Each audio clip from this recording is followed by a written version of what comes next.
আসসালামু আলাইকুম, welcome back to my channel. কেমন আছেন আপনারা সবাই? আশা করি আল্লাহর অশেষ রহমতে আপনারা সবাই ভালো আছেন। আলহামদুলিল্লাহ, আমরাও ভালো আছি। চলে এলাম আবারও একটা নতুন ভিডিও নিয়ে। ভিডিও শুরুতেই দেখতে পাচ্ছেন মাজরা থেকে যে সবজিগুলো নিয়ে এসেছি সেগুলোই আপনাদের কাছে শেয়ার করেছি। যেহেতু এগুলো ব্যাগের ভিতরে প্যাকেটিং করা ছিল, তো এগুলি একটু ব্যাগ থেকে খুলে খুলে রাখছি যাতে করে শাকগুলো ঘেমে না যায়। যতই শীত হোক, যেহেতু একসাথে এতগুলো শাক ব্যাগের মধ্যে ভরা হয়েছে, শাক থেকে কিন্তু ঘেমে যাওয়ার সম্ভাবনাটা বেশি থাকে, নষ্ট হয়ে যাবে। তো এই তো রাতের বেলা আসার পরই ব্যাগগুলো থেকে গিটগুলো খুলে নিচ্ছি। তো এখানে যা যা নিয়ে এসেছি তা সবই আপনাদের কাছে একটু একটু করে শেয়ার করছি। আপনারা তো দেখতেই পেয়েছেন মাঝরাতে বেগুন পেড়েছি বাবা আর মেয়ে মিলে। তো এই তো বেগুন অনেকগুলোই পেড়েছিলাম, প্রায় আধা বালতির মতো হয়েছিল, অর্ধেক আব্বুদের দিয়ে দিয়েছি। আর সবজি টবজি প্রতিটাই দুই ব্যাগ করেই আমরা নিয়েছি। তো অর্ধেক গুলে আব্বুদেরকে দিয়ে দিয়েছি, আর অর্ধেক মিনিমাম আমি একটু কম সবজি নিয়ে এসেছি, কারণ যেহেতু আমরা মানুষ পরিমাণে খুব কম, নষ্ট হওয়ার চাইতে কিন্তু খেয়ে ফেলা ভালো। তো এই তো এটা হচ্ছে পালং শাক, মিলে জিলে সবজিগুলো নিয়ে এসেছি। টাটকা সবজি, ক্ষেত থেকে আনা। ধনেপাতাও নিয়ে এসেছি। সবজিগুলো এত পরিমাণে ফ্রেশ আর টাটকা, কি বলবো। আসলে সত্যি বলতে টাটকা সবজির কোনো তুলনাই হয় না।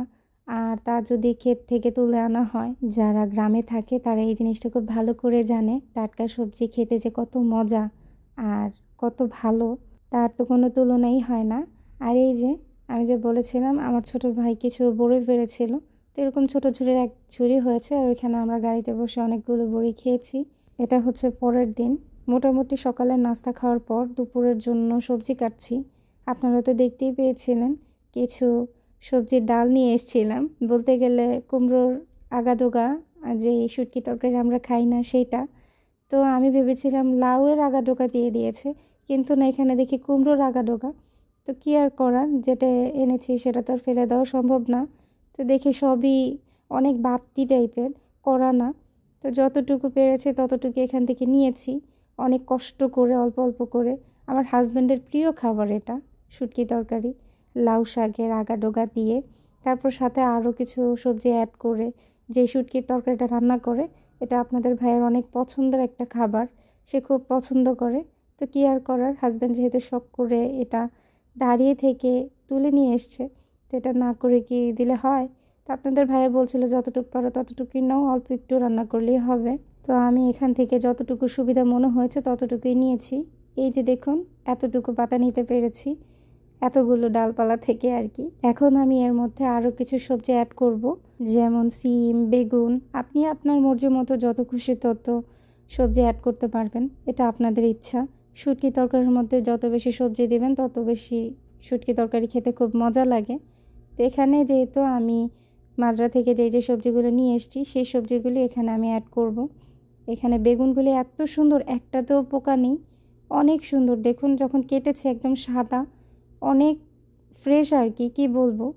তা আমি এখানে আলু অ্যাড করে দেব, বেগুন দিয়েছি, সিম দিয়েছি, আরও কিছু সবজি আমি অ্যাড করব এখানে। আমাদের দেশে এই শুটকি তরকারিতে বিচিওয়ালা সিমটা বেশি ইউজ করে। আর শুটকি তরকারির ক্ষেত্রে না, সিমের বিচিটা যখন মুখে কামড় লাগে খেতে ভীষণ মজা লাগে। তো এখানে আমি ওই যাওয়ার পর বলছিলাম যে বিচিওয়ালা সিম নেই, আপনারা হয়তো শুনতে পেয়েছেন, তবে সেখানে গিয়ে দেখি না, আমাদের দেশে ওরকম সিম নেই। তো এই তো সবজি টবজি আমার কাটা হয়ে গিয়েছে। আর এখন চুলার মধ্যে আমি কিছু লাউ শাক তুলেছিলাম আগা থেকে কয়েকটা, সেগুলো আমি এখানে সিদ্ধ করে নিয়েছি, দেখতেই পেয়েছেন। এটা দিয়ে আমি শাক রান্না করব আমার মতো করে। আমাদের দেশে এক ধরনের শাক রান্না করা হয়, সেটাকে বলে লাউ পাতা বাটা শাক বলে আর কি, সেটাই আপনাদের কাছে শেয়ার করব। এই বাটা শাকটা খেতে অনেক মজা লাগে। এই তো এই লাউ শাকটা কিন্তু আমি সিদ্ধ করে কিছুক্ষণ পানি ঝরিয়ে তারপরে কিন্তু এখন মোটামুটি ঠান্ডা হয়ে গিয়েছে। এখন এটা আমি বেটে নিচ্ছি পাটার সাহায্যে। আমি যেহেতু এটা দেশ থেকে নিয়ে এসেছি ছোট, তারপর আমার হয়ে যায়। কথায় আছে নাই মামার থেকে কানা মামা থাকা অনেক ভালো। তো এটা আমার অনেক কাজে লাগে, অনেক উপকারে লাগে। পাতায় বেটে আমি ভর্তা বানাই, অনেক কিছুই তৈরি করি। বিশেষ করে এই পাতাটা আমার আনা হয়ে যায় আপনাদের ভাইয়ার শখের জন্য। সে দেশি খাবার খেতে খুব পছন্দ করে, দেশি ভর্তা, তারপর অনেক ধরনের এই বাটা জিনিস খেতে খুবই পছন্দ করে। আমিও পছন্দ করি, কিন্তু এটা আসলে আমার খালামণি দিয়ে দিয়েছিল, এই পাতাটা আমাকে গিফট করেছিল। বলেছে এটা ছোট, আমি তোকে কাঁথা দিয়ে মুড়িয়ে দিয়ে দেব, এটা নিতে তোর প্রবলেম হবে না। যখন আমি প্রথম এসেছিলাম সৌদি আরবে তখন এটা আমাকে দিয়ে দিয়েছিল। ওই তো টুকিটাকে হালকা পাতলা কাজ করি আর কি, এর মধ্যে যতটুকু পারি ওই আর কি।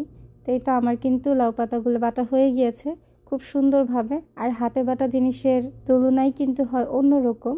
এই শাক বাটার ভর্তাটা আমার শাশুড়ি করতো, তার কাছ থেকেই শেখা। এটা খেতে ভীষণ মজা লাগে। বিশেষ করে এই শাক বাটার ভর্তাটা অনেক উপকারী। যাদের ডায়াবেটিক্স আছে, যাদের একটু সুগার প্রবলেম আছে, তারা এই শাক বাটার ভর্তাটা খেতে পারেন, তাদের জন্য অনেকটাই উপকারী। আমার কিন্তু শাক বাটা হয়ে গিয়েছে, আমি এটা একটা বাটিতে নিয়ে নিয়েছি। অনেক সুন্দর মিহিন হয়েছে, একটাই বাটা দিয়েছি, এক বাটাতেই মিহিন হয়ে গিয়েছে, যেহেতু এই শাকটা আগে থেকে সেদ্ধ করে রেখেছিলাম। এখন আমি শাকটা ভাজি করে নেব। সবসময়ের মতো শাক আমরা যেভাবে ভাজি করি সেভাবেই ভাজি করব। পেঁয়াজ আর রসুন কুচি দিয়ে দিলাম, এটা ভালো করে ভেজে নেব। আসলে শাক যেভাবে আমরা রান্না করি সেমভাবেই এখানে আপনারা চাইলে রান্না করতে পারেন, সেম প্রসেসিংয়ে। শুধুমাত্র এটা বাটা শাক বেটে তারপরে এটা রান্না করছি। এভাবে খেলে আরও বেশি মজা লাগে। এখন পেঁয়াজ আর রসুনটা ভালো করে তেলের মধ্যে ভেজে এ পর্যায়ে আমি এর মধ্যে শুকনো মরিচ অ্যাড করে নেব। আপনারা চাইলে কাঁচামরিচও ইউজ করতে পারেন, কিন্তু শুকনো মরিচটা দিলে এই শাকটা খেতে আরও বেশি মজা লাগে, তার জন্য আমি এখানে শুকনো মরিচটা দিয়ে দিলাম। আর আমার কাছে না শুকনো মরিচের বিচিগুলো বাদামের মতো মনে হয়, যখন তেলে ভাজা হয় খেতে অনেক মজা লাগে। এই তো এই পর্যায়ে আমি এর মধ্যে দিয়ে দেব বেটে রাখা শাকগুলো। আমি কিন্তু পেঁয়াজের সাথে মরিচটা দিয়ে ভালো করে হালকা ভেজে নিয়েছি। আর এমনিতেও শুকনো মরিচ কিন্তু বেশিক্ষণ ভাজতে হয় না, অল্পতেই তেলের মধ্যে ছোঁয়া লাগলেই শুকনো মরিচটা ভাজা হয়ে যায়। তো এই তো এখন আমি ভাজা পেঁয়াজ রসুন মরিচের সাথে বাটা লাউ শাকটা ভালো করে মিশিয়ে নেব। আর হ্যাঁ, মেশানোর সময় যেন অবশ্যই চুলার আঁচটা মিডিয়াম লোতে থাকে, না হলে লেগে যেতে পারে, লেগে যাওয়ার সম্ভাবনাটা থাকতে পারে। তো ওই দিকটা খেয়াল করেই শাকটা ভালো করে নাড়াচাড়া করবেন। এভাবে ভালো করে ঘুরিয়ে ঘুরিয়ে নেড়ে তারপরে শাকটা রান্না করবেন। এই শাকটা খেতে ভীষণ মজা, চাইলে আপনারা বাসায় ট্রাই করতে পারেন।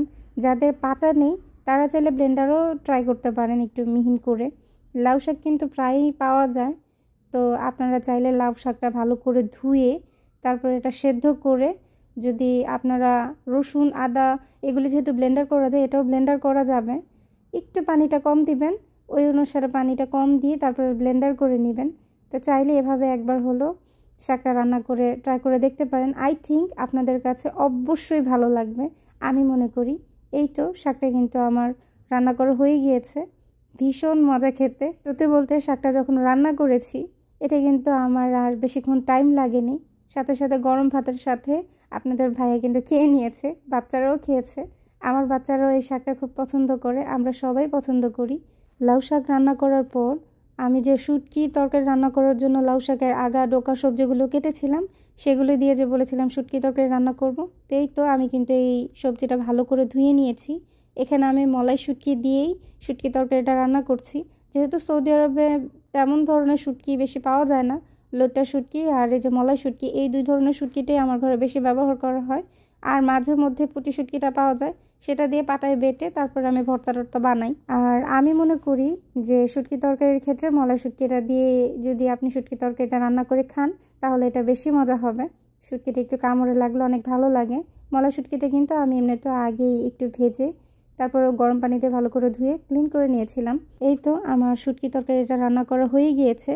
এখন মাজরা থেকে আনা যে বেগুনগুলো, সেই বেগুনগুলো ভালো করে কেটে ভাবলাম একটু বেগুনের ভাজিও করি।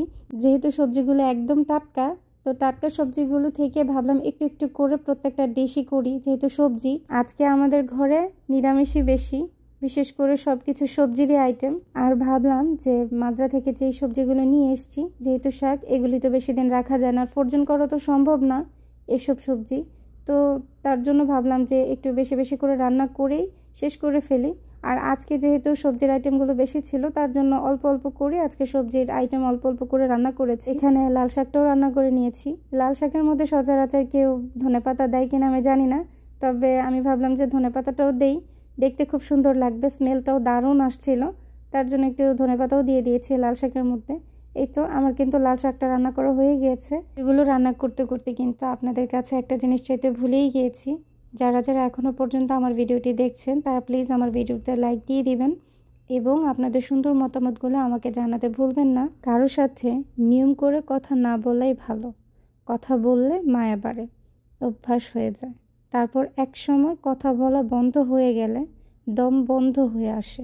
মানুষটাকে সব কথা না জানাতে পারলে কেমন যেন খালি খালি লাগে, বুকের মাঝে তীব্র ব্যথা অনুভব হয়। এই অনুভূতিটা বড্ড বাজে, ভীষণ কষ্টের। এজন্য কথা না বলাই ভালো। এই ছিল আমার আজকের ভিডিও। সবাই ভালো থাকবেন, সুস্থ থাকবেন, আমাদের জন্য দোয়া করবেন।